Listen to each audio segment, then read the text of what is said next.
Vous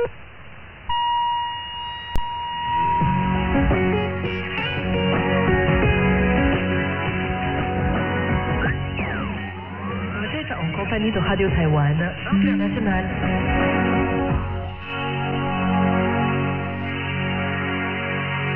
Bonjour à tous, vous êtes bien à l'écoute de Radio Taïwan International. Merci d'écouter notre diffusion test direct depuis Tamshui ce 21 juin. Pour ce test, vous pouvez d'abord nous écouter sur la fréquence 15 145 kHz entre 17h et 17h10 temps universel.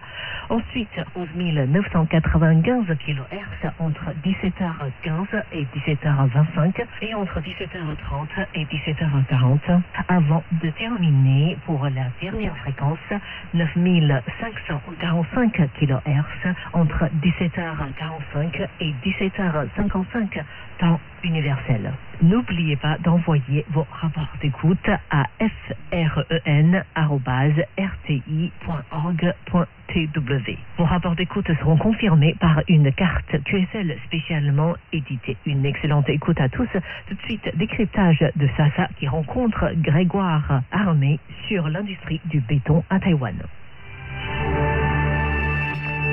Doctorant en géographie urbaine à Sciences Po Paris dans le laboratoire du CERI, Grégoire Ramé s'intéresse aux conséquences du développement des villes sur les campagnes environnantes et sur les écosystèmes.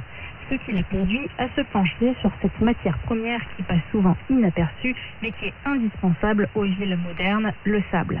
Le sable et les granulats qui entrent dans la fabrication du béton.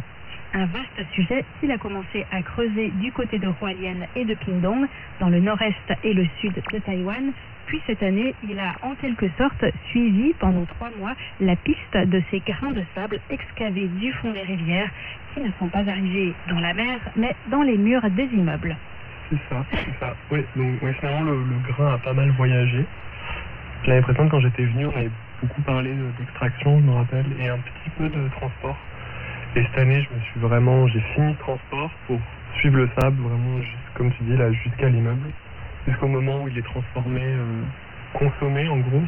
La plupart du sable à Taïwan, il est utilisé pour les routes et pour faire du béton. Donc, ça va plutôt finir dans du béton ou de l'asphalte.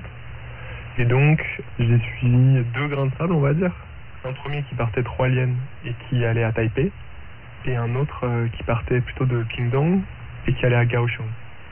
L'idée, c'était de voir où est-ce qu'ils allaient, qui l'achetaient, pour en faire quoi, pour l'envoyer où, qui faisait du profit là-dessus.